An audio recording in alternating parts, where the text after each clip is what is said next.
Yo, parish orphans and retrogrades. I am back from YouTube Elba, 1 week of exile after being temporarily banned last week around midweek. I think it lasted a little over a week. It lasted, by my count, 7.5 days. So I'm going to have to speak to YouTube about that. Obviously, they don't care about appeals to reason. They don't care about appeals to justice. Nevertheless, I'm back. We are in greater national and ecclesial need of real change. I'm thinking about that all exile long as I lived on YouTube Elba. And over the 4th of July holiday and over the time period where, as you know, over the last 3 days, Bishop Tucho Fernandez is now the church's CDF, not Heiner Wilmer, one radical, but the next most radical guy in the church, Tucho Fernandez. Boy, what a world we live in. It's unreal. And you had to face that crazy week without Rules for Retrogrades Live coming to you. I'm back. Let me just say this before I get started. Please subscribe to this channel, because even though we live on borrowed time, we need subscriptions here. Please do it now if you're watching this program. We're going to talk about why America's a dead letter. We're going to talk about why the church is mostly a dead letter. You stay here. Love your country in the ways you can. Love your church in the ways you can. But the march through the institutions by the leftist apparatchiks continues, and it's made everything we love into a dead letter. You need to be subscribed here, but you also need to subscribe at Rumble. Please subscribe to us now on Rumble. We are trying to increase the subscription on Rumble because with another couple of strikes, this channel could vanish overnight. We only have 4,000 subscribers on Rumble. Guess what? We put every video ever done up on Rumble. It's already there. It's ready to go. 1,000 people at most watch our videos on Rumble. They're all there. Do that right now as I'm just giving out these call signs. Support the channel on Locals and Subscribestar attached to this video. We do need your help. If you want to donate to me as a private guy with a family, go to timothyjgordon.com and click donate. But Locals and Subscribestar is where to do it. For $5 or $10 a month, you can help us bring you the great content. Like today's video, I'm just going to say this. Why is the July 4th holiday a dead letter? I guarantee, I never do this at the beginning of shows, that today's content will be stuff that you are not getting anywhere else. From the Catholic post-liberals, who I'm going to discuss some today, who just tell you lies, and that's a trendy philosophy. From Catholic normies, from secular neocons, from secular leftists, of course. Yeah, I mean, you don't even get this from libertarians. So this content, I am stamping, personal guarantee. It is unique, utterly unique. It's utterly true, and it's an utter melding of Catholic teaching and right-minded political theory. So this episode today, utterly unique content, has 3 sections. And I wanted to do this on July 4th, but I was banned. The first is called America's 3 regimes. In America, there have been 3 constitutional regimes between 1776, our nation's birthday, a dead letter, which we just celebrated 2 days ago, and today. There have been 3 constitutional regimes. I'm going to explain to you what they are, but first I want to tell you 2 terms. The terms are these: consolidated government and confederated government. Confederated government is government where the watchword, the guiding principle, is subsidiarity. local government, violations of which are called a grave evil by the church. The church has decided that violations of subsidiarity are a grave evil. Confederated government means government done locally. Sometimes we're going to talk about this in a second, in a mixed regime where you have your state and your country. That's like saying country twice. Well, in that situation, you'll see in much greater detail as I get into some political theory, that the state, by virtue of the church's teaching that violations of subsidiarity are a grave evil, the state must have the more muscular governing function, or else it becomes a violation of subsidiarity, which is a grave evil. So confederated government I will be characterizing as good. The other kind of government is called consolidated government, which is government by what Pope Paul VI calls solidarity. This means, the way it's been talked about in the church for 50 years, a violation of subsidiarity, meaning government done forcefully from afar, like globalism, is what you're being told solidarity means. Consolidated government means you're governed from a world away. It's not government by consent. It's not government by liberty.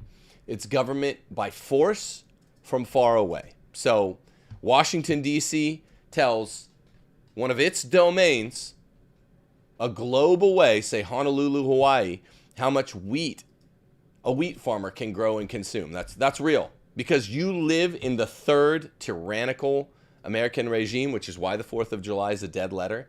You live under a jurisprudence like FDR, our greatest tyrant ever, bigger than Lincoln, bigger tyrant than even Lincoln, made it legal in this land of liberty and self-government for Washington, D.C. to use global government, essentially, to adjudicate and legislate 5,000 miles away that a Honolulu wheat farmer can't even consume his own wheat from a globe away. That's consolidated government. Now, America has 3 regimes. The first regime is the purely confederated regime spanning the period 1776 to 1788. So when we declared independence from that hegemony, Great Britain, now our friend, but they're still run by an arch heretic, by the arch heretic of divorce, right? The Principality of England is the head of the heretic church, ape church, the Anglicans. We were a purely confederated government by James Madison's own admission in Federalist 39. Why was it purely confederated? Because the first Constitution of America was called the Articles of Confederation, elected late 1776, early 1777. There was a single branch. It wasn't 3-branch rule, as much as Leo XIII loved 3-branch rule as experimented in America, giving embodiment to Montesquieu's experiment. He's the one that came up with 3-branch rule. The Articles of Confederation was the most robust version of American subsidiarity yet, most local power to these 13 former colonies turned states. But it was only one branch of government. It was one federal Congress. There wasn't a national judiciary, and there wasn't a national executive branch. It was a Congress who met only once per year, and it was a weak Congress, a non-energetic central government. Now, sometimes I'm going to call the central government central, sometimes I'll call them national, sometimes I'll call them federal. But at any rate, federal used to mean its opposite in this first and even in the second regime of America. But I'll make the mistake of intertwining them. I should say national. So they only met for one yearly summer session, and then all the delegates returned to the states. The 13 states were literally capital S states, like countries. 1776 to 1788, America's first regime under the Articles of Confederation, purely confederated government, meant that you had basically the principles of sovereign international immunity like the EU, 13 separate countries that govern themselves all year long, but they came together under the principles of essentially treaty government. 13 countries that met once a year for about a month in the summer and came up with a few scant national laws. But all 13 states, countries, for the first regime, the purely confederated one under the Articles, really tended to themselves all year long. It was pure states' rights. It was pure subsidiarity. And they only did the very, very most treaty government, foreign powers kinds of legislation once a year. So Congress didn't even collect taxes nationally, even though all the states did contribute to the national welfare. It was called the requisition system, and the 13 states were accountable for taxing their own citizens. They weren't, luckily, you'll be happy to hear, they weren't able to always get the taxes away from the citizens, which let's be honest, even Augustine says it's like a band of thieves when the state starts taxing the way America's current scheme works. And so the central government people that hated local government, these were not Catholics, like Alexander Hamilton, that envisioned a strong power from the center, a strong, more global type government, said, look, this is a problem. The requisition taxing system, we're not able to force taxes high. We're barely able to collect from all 13 states. I say that's a good thing. It was an externality and efficiency problem. The Shays Rebellion happened, I think, in 1786. Lots of the globalists in American ranks, like Alexander Hamilton, who wanted big non-Catholic government from the perspective of subsidiarity, they used the Shays Rebellion in 1786 to say, hey, this is happening in, I think, Massachusetts. We need the state guard to put down the Shays Rebellion. It had to do with the coining of money. It's been largely exaggerated, but it was real that it took a long time to put down. The state was accountable for doing it itself. Anyway, so through rhetoric, over the summer of 1786, they tried to meet nationally in Annapolis, Maryland. No one came because George Washington didn't show up. They said, let's plan it for next summer. They did everything by summer. Let's have another national convention to amend the Articles of Confederation next summer in Philadelphia in 1787. Between the summer of 1787, where they did meet, they essentially shuttered the windows and illegally said, we're not going to be amending the Articles. We're going to have a whole regime change. Summer of 1787. They shuttered the windows. You can go see where they did this in Philly. They presented this new constitution that some of the Federalists rolled out. And then they started publishing propaganda for why should we switch from the Articles to the new Constitution. Now, let's jump to regime number 2, the new Constitution, 1788 to 1868. They successfully lobbied all 13 states. They said they needed 9 of them to switch the regime over the course of between summer of 1787 and summer of 1788. In summer of 1788, this is when the 9 states had to go ratify the new Constitution, even though it had been kind of sprung on them illegally. I sometimes count the beginning of this next regime, which is a part consolidated government, part confederated government regime that we allegedly live under in the Constitution. It ended in 1868. We'll talk about why under the auspices of the third regime. I sometimes begin this with 1791 because between 1788, when the 9th state ratified New Hampshire, and 3 summers later, 1791, those who wanted the new regime, the bigger, more energetic central government, had promised those who didn't want it, those who wanted to stick with the Articles of Confederation, they were called anti-federalists. I'm very sympathetic to them, if you can't tell. They'd promised them a Bill of Rights. 10, it's really 8, the first 8 amendments to the Constitution that changed some things that they thought were powers that were given away, too much from the states to the Fed, too much subsidiarity gone. And they made good on this promise 3 years later. So count it, the part consolidated, part confederated regime beginning either in 1788 or 1791.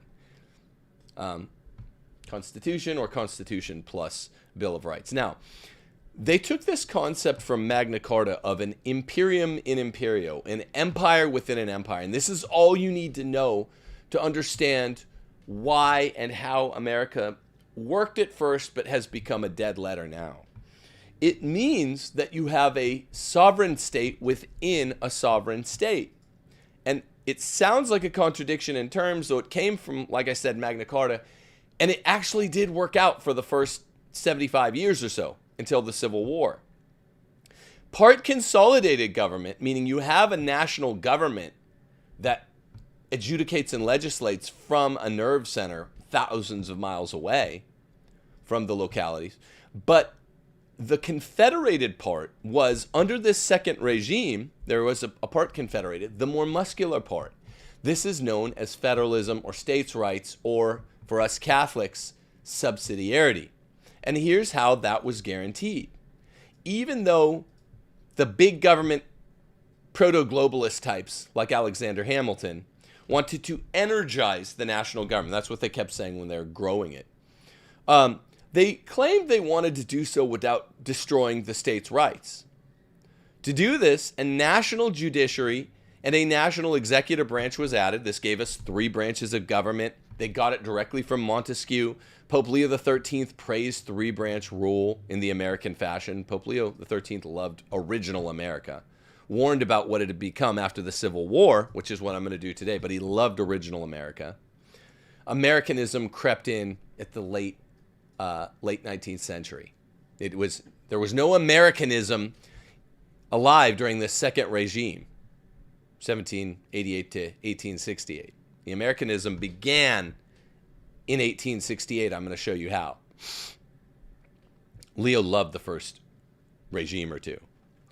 But the concept of subsidiarity in America was codified in a couple places. And it wasn't called subsidiarity. Pope Pius XI hadn't even used the term yet. Pope Pius XI might not even have been alive yet. It was called the general police powers of the states. And this is how, when they moved from the first to the second regime in America, they guaranteed, though this has been proven wrong, they guarantored that they wouldn't over-energize the national government, that the state governments would still be more muscular through general police power. It was added simultaneous to some of the 2 extra branches and some of the extra congressional power that was taken in the regime change, so that they could both additively, in an affirmative way, and subtractively in a negative way. They could guarantee, through 2 means, I'll show you where they are in the Constitution, that states' rights, or what we Catholics call subsidiarity, were preserved, and that the government wasn't over-energized. Now, I will remind you throughout today's video that subsidiarity is called an absolute principle by the church. Violations of it are a categorical evil, a grave evil. So you can never violate subsidiarity conditionally. It is not just an ideal or a suggested thing. Pius XI is very, very clear, and New Advent is very, very clear, that violations of it, encroachments on local power, are a grave evil. Okay, the 2 places where subsidiarity was guaranteed, positively and negatively, were, respectively, the 10th Amendment, which is where we get the term general police powers, which meant that the individual states, the empire within the empire, had the powers to regulate health, safety, welfare, morals, and security. This is very important. So morals is what we're going to focus on. The states, not the Fed, your state capital, not DC, was to regulate the morals. So this isn't libertarianism. It's just that local government is the government that's legislating morality, not 5,000 mile away government. That's globalism. Okay? That was in the 10th Amendment, the general police powers. Also, negatively, in Article 1, describing the Congress in Section 8. The Congress was given 15 specific powers. None of them were moral legislative powers. They were all just unsexy things like post office building, coining money. These are two of the powers. All the powers are like that. None of them are things like banning porn or banning whatever. Okay, this is very, very important. Imagine this, like Wheel of Fortune. Wheel of Fortune. If in Wheel of Fortune you say Tom has all the vowels. Tom being Tom has all the vowels. That's one way to guarantee that these are the only letters he has. Also, there's a principle negatively that Tom is not allowed to have consonants. These two statements, these two propositions go together. You say Tom just has the 5 vowels, and Tom's not allowed, being Tom, to have consonants. Those are the two spots in the original Constitution, well, we're calling it the Second Regime, that guaranteed American subsidiarity, meaning it's a good thing. The two spots. The 10th Amendment says the states have the vowels, and they're also saying that the national government has only consonants, no vowels. There's a principle there. The general police power was given to the states, or if not to the states, to the people. That is subsidiarity. Fathers should really be governing their own households. The only places where fathers don't govern their households, it gets kicked, that legislative field, to the next governing authority, which is like city or state government. It should never be getting kicked, if it's a moral power, to the national government, because national government is incapable of ruling. That's globalism. 1,000 miles away, let alone 5,000 miles away. Regulating health, safety, welfare, moral security. Tom gets only vowels, and another way says Tom can never get consonants. So the states are called the forums of experimentation. Red states, as we call them today, will adjudicate and legislate morally, and they did throughout America's life. Blue states are scumbags. They're kind of like China. They will adjudicate and legislate immorally. Well, that's subsidiarity. That's the nature of an empire within an empire, an experimental form of government that was tried under the Second Regime. It worked from 1788 until about 1868. Subsidiarity was enshrined because even though it was probably too expansive a geography to be truly one people, Aristotle says a true polity can only be, it can't even be 100,000, let alone 350 million. Well, in this semi-failed experiment, I don't think it's as good as the original America, where states were truly countries. The first regime, the Articles of Confederation. Well, at least the red states had the important governing power to pick for themselves. Are we going to make contraception, porn, green grass sod, Skittles, things like that, matrimony under the Skittles, legal or illegal? Well, if the red states can still pick, as they could under the Second Regime, abortion is another one of these issues. Having state religion, a state establishment of Christianity. If the red states can still pick, then I say it still works. Well, this all changed in 1868. In 1868, through present, to today, July the 6th, 2023, we have the third American regime. It's purely tyrannical. It's purely consolidated. So the first regime, Articles of Confederation, purely confederated, pure subsidiarity. Second regime, Madison called it, I think in Federalist 39, partly consolidated, partly confederated. Madison's term. It worked insofar as the red states could be good, but they're joined to these blue states that would do liberal things. Okay, fine. You should still have subsidiarity. But now in the third regime, you have purely consolidated government. It began in 1868 because the 1868 regime change took the form of really a new constitution under the guise of one amendment, the 14th Amendment. Constitutional scholars call the 14th Amendment a new constitution, literally. It's a national hegemony. In this current system, since the 14th Amendment came in, there are no states' rights. There is no subsidiarity. 14th Amendment is the new Constitution, governing all federalism, eradicating Amendment 10 and Article 1, Section 8 altogether. The two places where you guarantee Tom has only vowels, non-Tom has only consonants, right? It favors this new regime, giving all the general police powers, all subsidiarity powers, to the national government. How does it do this? Through a 14th Amendment doctrine called substantive due process. Substantive due process kills subsidiarity, or general police powers. And by this regime change, all legislation is commandeered from the localities to the nerve center, to Washington, D.C. So whereas Article 1, Section 8 said the Congress can never legislate morality, it can only do these few things. The 14th Amendment, after the Civil War, this is Lincoln's great ode to eternity, destroys subsidiarity and destroys the state police powers, and now says basically the federal government has the police powers. It's evil. It's categorically evil according to Pius XI. One continent-sized tyrannical government order over a hemisphere's worth of people. Bear in mind, Aristotle, the original postulator of subsidiarian principles, Aristotle says 100,000 people is too big for a polity. Well, what about 350 million being governed from some of them 5,000 miles away? 100,000 is too many. And yet people who claim the mantle of Aristotle, people like the post-liberals, like Dr. Patrick Deneen, say, hey, I'm doing Aristotle. But they want big global type government over a vast landscape and a vast people. 350 million, Aristotle says 100,000 is too many. He's very specific.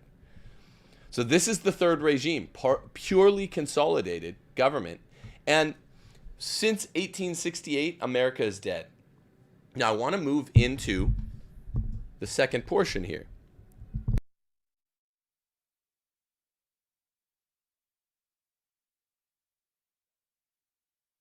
Sorry, we are having a time crunch here.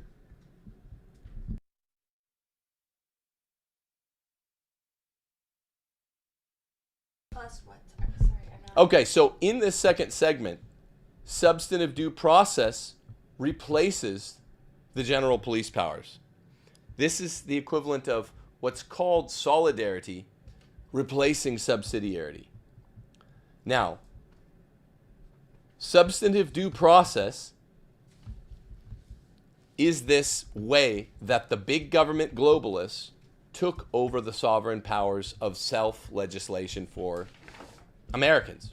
That was so beloved by Pope Leo XIII. Pope Leo XIII loved America until this period of time. Pope Pius IX was very sympathetic to Regime 1 and Regime 2 of America until Regime 3 kicked in, at which time he was saying, I'm not sympathetic to this.